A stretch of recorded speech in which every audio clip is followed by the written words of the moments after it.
As the seasons change, so does my cooking, and I doubt I'm alone in that.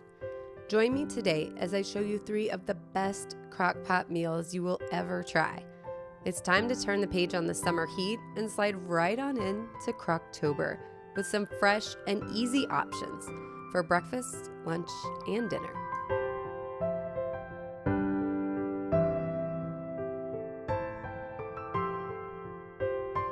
While crockpot food can be simple and easy, sometimes it's lacking in texture and flavor.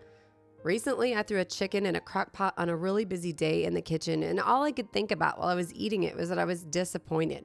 Had I have taken the time to spatchcock that chicken and roast it in the oven like I normally do, the skin would have been crispy and it would have been all but gone when the meal was over. But that wasn't the case when I threw it in the crockpot. That chicken set me on a path to up my crockpot game because going into the fall when we are really busy with things going on and we want something that we can start in the morning and have ready to go at night on occasion, I wanted to make sure that what I was giving my family was something that we would all really enjoy and not just disappointment from what we wished we could have had or what we should have done with that meal. Today I'm working with beef short ribs. Now, this is not a favorite cut around my house, which makes it easy to experiment with, quite honestly. We don't have anything that we love to compare it with, so that made me a little more willing to try out something new. Now, what I'm making today is a Korean dish called bibimbap. I think I'm pronouncing that correctly. It's definitely my best Midwest attempt to make that happen. But this recipe comes together with a lot of basic ingredients that you probably have at home. That was some tomato sauce, some chicken stock, some Bragg's liquid aminos in place of some soy sauce. It also calls for brown sugar, which I do not keep on hand. I mixed my own, so that's a little molasses going into some pure sugar cane that I have. That's one of the tips that I find makes my kitchen a lot more flexible is just having the basics and being able to make whatever I need, whether that be brown or powdered sugar just from regular sugar. I also recommend never stressing about having all of the specific Asian ingredients required for a dish. Sometimes the list is really long and I just go to Google and find a substitution that will give me similar flavor without having to keep all of the specific ingredients on hand. For those of you interested in this exact recipe, I found it in a class called Slow Cooker Made Fresh that I recently took on Craftsy, which happens to be the sponsor of today's video. Craftsy is my new online resource for all things creative. Not only can my kids and I follow individual creative passions ranging from drawing to woodworking to cake decorating and more, but I'm currently taking a class called Homemade Holiday Breads. My goal is to grow in skill working toward the holidays and put a masterpiece together for some parties ahead.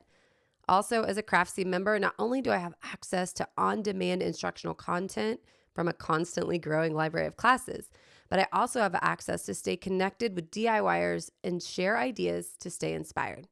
I'd love for you to join me on Craftsy, and the first 1,000 people to click the link in my video description below will get a full year of the premium membership for only $1.49. Thank you again to Craftsy for sponsoring today's video.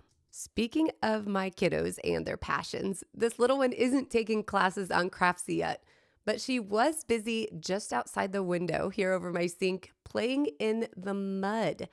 So she needed to come in and wash up her hands because she was all too interested in what I had going on in the kitchen. With the marinade complete, I turned my attention back to those short ribs. Now, the recipe calls for a deboned short rib, but mine coming straight from the butcher, of course, had that in. I did leave it in. I really like roasting or slow cooking bones anytime that I can, just to add the extra nutrients into the broth that I'm making. And as you'll see here in a little bit, I did end up adding some vinegar, which always helps those bones to reduce or release the collagen that's in there. But the first thing that I needed to do in order to perfect the texture of this meat, which is always the biggest concern about slow cooker meals in my house, was to sear off these short ribs on all sides. To do this, I got my cast iron skillet really, really hot, salt and peppered the side that was going down, and then just flipped them around on all sides, giving them just a couple minutes to cook before moving them over into the slow cooker. Searing the meat is the step that is super easy to skip, particularly when you're in a hurry and you're trying to get out the door. But it is the one biggest thing that I have found that takes my slow cooker meals from lackluster to scrape the plate, always looking for more. So it's definitely worth the time, even if it adds 10 minutes to your entire process. With the marinade and the ribs over in the crock pot, I poured off all of the extra fat that was in the pan and then deglazed it with some rice wine vinegar. I really do love the flavor of the rice wine vinegar, but any normal vinegar will work if you don't have any on hand. Like I said, do not let specific ingredients hold you up in your process. But I have found that over the years, since we do like Asian dishes, keeping some rice wine vinegar on hand is super helpful. Once the pan was deglazed, I just put the lid on, set it for about 4 or 5 hours on high, and let it go. But if you are thinking ahead and you're doing this in the morning before you go, on low heat for 8 or 10 hours would be just fine as well. Now, the thing about this dish that makes it so delicious and adds the freshness to it is that it uses fresh vegetables on top as part of the toppings that are going to go on the rice bowl. Now, depending on the taste of your family, you might or might not want to cut your vegetables super small so that they don't really notice that they're there. My kiddos really love vegetables, so does my husband, and the crisp crunch that comes off fresh carrots when mixed with the meat that we're going to add as well as the rice is a really welcome addition for us. So I did cut these where you're going to notice that crunch or that bite when it comes in, but it's totally dependent on the crew that you're cooking for. We also love cabbage, either cooked or not. So we're adding that as well as some green onions, some mushrooms, and I did end up going to grab a cucumber. If you know or have been around my channel long, you know that cucumbers are one thing we have been very, very flush in this year. They are still producing amazingly enough at the end of September. So I do have some cucumbers added in that I don't actually have here shown on my cutting board. Now with these mushrooms, I am just cutting them up. I'm going to add some of the green onion and take them over to the skillet and get them cooked down. To get them started off, I did not add any oil or anything of the sort to the pan. What I did was take a ladle of that delicious broth that I had the meat cooking in so that everything had the same flavor. Because the marinade was already warm in the slow cooker, all I had to do was turn on my pan and get it just a tiny bit warm before adding all of those mushrooms in. That's the advantage of using a warm liquid already and a pan that doesn't need to be super hot to go ahead and get your mushrooms and onions caramelized. Now, I've mentioned before that my kids are pretty adventurous in their eating, but I was super surprised to have my 5-year-old come back and ask for seconds of this topping specifically. She thought this was the best thing ever, and she could not wait to have more. So I always find that people are so scared about what their kids will eat, and I try not to limit them and just talk about everything like it's going to be fabulous and see what they'll take from there. If I, as a parent, am scared of a particular item or unwilling to try it, they are also going to be scared and unwilling to try it. But if we are pretty open to anything that comes into the house or onto the plate, then they have the same attitude to go along with it. So just a side note there, totally unrelated to the crockpot message, but keep in mind that your attitude on food, just like your attitude on anything else, does pass down to your kids. So if there's something that you're not interested in, don't make it sound like the worst thing ever. Make it seem like it's still an option and they are going to be willing to try it most of the time. Now to get this plated up, I did go ahead and put down some rice, then added the braised short ribs, some of the vegetables, and the topper for this one is a fried egg. Now this is something that I did think would turn a few heads. I put eggs on mine, my husband's, and my boys. Left them off for the girls, but my little ones asked for their eggs on the side. This was just 1 pack of short ribs. I think it was a little under 3 pounds, which including the bones means there's not very much meat when you consider the amount of fat in there. But with the rice and all the toppings, we were able to stretch it. There was a tiny bit, maybe like 2 ounces of meat left in the bottom of the crock pot when it was done. And the same for most of the toppings. There wasn't anything that went in the refrigerator except for 1 serving of rice, which I was amazed with, because everybody was full at the end. My husband even asked for it the next day. He knew that it was gone, but he couldn't get the flavor out of his head. And he is absolutely not a fan of most crockpot meals. So I hope that gives you a little idea of just how delicious that was. And I hope you try out something similar at home. Now, the next recipe that I am going to share comes out of our family cookbook. Now, if you don't have a family cookbook, I would absolutely encourage you to put one together. What my mom did about a decade ago was ask everyone in our family to submit their absolute favorite recipes. We were also asked our favorites from childhood to make sure they got in there, fudge and meatballs and several other things that are really important to my family and memories from childhood. But also those that we have picked up along the way from other sources were added to the cookbook as well. This to us is taco soup at my house. In the cookbook, it's Santa Fe soup. And this is one that my kids ask for over and over again. Now, this is a busy weekend around our house, so having a soup like this in the crock pot that people can grab and go as they come in and leave is super, super easy for me and a great way to keep everything together, the kitchen clean, and me free to go run the errands and do the things that I need to do. So what I did was add a bunch of the ground beef that I browned up in my big batch cooking day recently, some taco seasoning, as well as some powdered ranch. Now, I will link in the description below the video that I have where I show making my taco seasonings and my powdered ranch if you haven't had time to check that out yet. I do make all of that at home.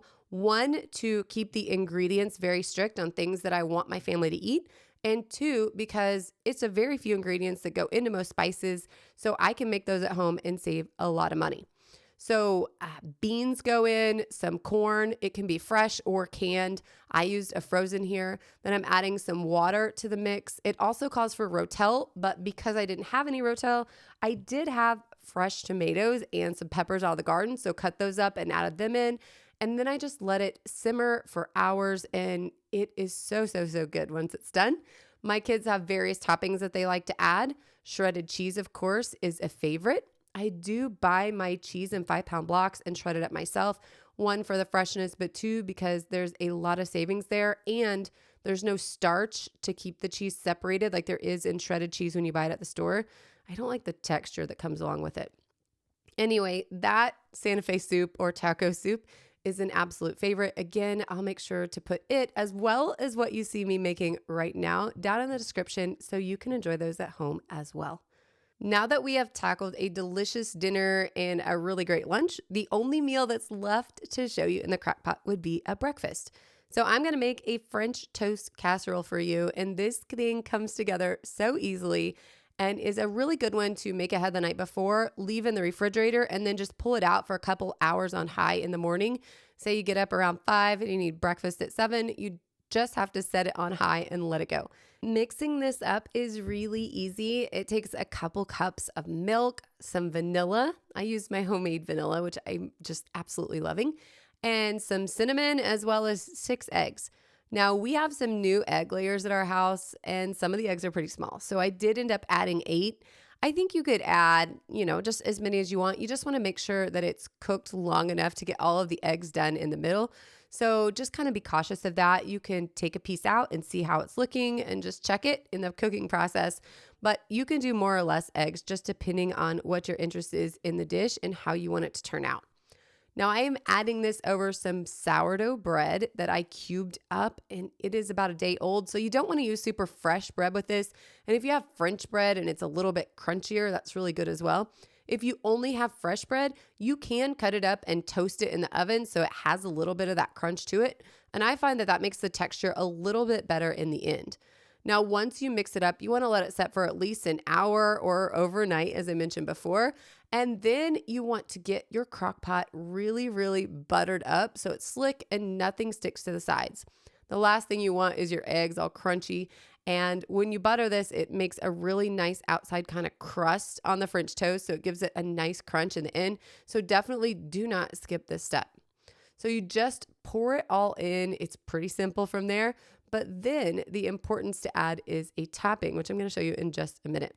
While it is raining on this specific afternoon, our front porch is still the spot to hang out and play. So that was the second set of pigtails you've seen come in on a different little girl. They are playing beauty shop on the front porch, just one of the many things that my girls get into when they're all having fun together. That is the blessing of having all of my girls and guys close together in age. They can spend hours playing on the simplest thing, and they really enjoy each other's company. Often people say they don't know how I have 5 kids, and I reply and say I don't know how people have 1. My kids spend so much time playing together and just have a blast with their brothers and sisters, and it really is awesome to see how they all enjoy their time together. When they come in, though, and they see something in process like this, it doesn't take long for one little sister to turn into 2 little sisters, and then 3 sisters all checking out what I have going on. Now, this is just the topping for the French toast casserole. It is brown sugar, just like I made earlier, but it's cut in with butter. Now, this is not something that I want them to eat all the time, but I did let them have a tiny little bit and clean up the bowl when we were done. My oldest daughter, who you just see there stepping in, asked for the recipe. She does a lot in the kitchen and loves to create her own little treasures or treats, but I didn't want to give her this recipe because I can see, knowing her taste, that this is something she would make all the time. Once it's mixed up really well, all you have to do is add it on top of the French toast bake, put the lid on, and let it go for a couple hours. Now, this turned out so delicious. The topping got kind of crunchy, and it also seeped around the edges and made a really nice crunchy outer crust. So do recommend this one for sure. The kids wanted extras. It's already been requested for Christmas breakfast, if that tells you anything about it. And all we did was top it with a little maple syrup. In one of my recent uploads, I talked about maple syrup and how I didn't know you had to keep it in the fridge. But anyway, in the comment section of that particular video, one of the commenters said that she switched her whole entire family over to honey as a topping instead of maple syrup a while back, and that their whole entire family loves it that way. So I just wanted to put a shout out there. If that was you, thank you for contributing to the comment section. I do find that when we share the things that are working for us in our kitchens, it not only helps me in my kitchen, but also helps others who follow along as well. With that said, if you have a favorite crockpot recipe, make sure to leave it below. Lastly, thanks again to Craftsy for sponsoring today's video. Make sure to check out that link in the description and claim your $1.49 year's premium membership.